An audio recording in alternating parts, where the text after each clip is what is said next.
Today is Shivaratri. Shivaratri is one of the major festivals of Hindus. We had our assembly in school and I had dressed up as Lord Shiva. Let us take a look.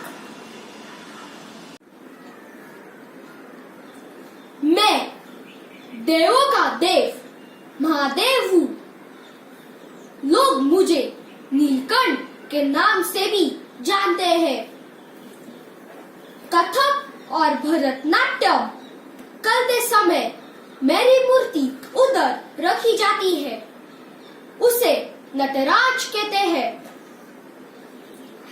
मेरे और पार्वती के दो पुत्र हैं, कार्तिकेय और गणेशा। मैं समूह का देवता हूँ, इसलिए लोग मनोकामना करते हैं कि मेरी तीसरी आंख कभी भी नहीं खुले।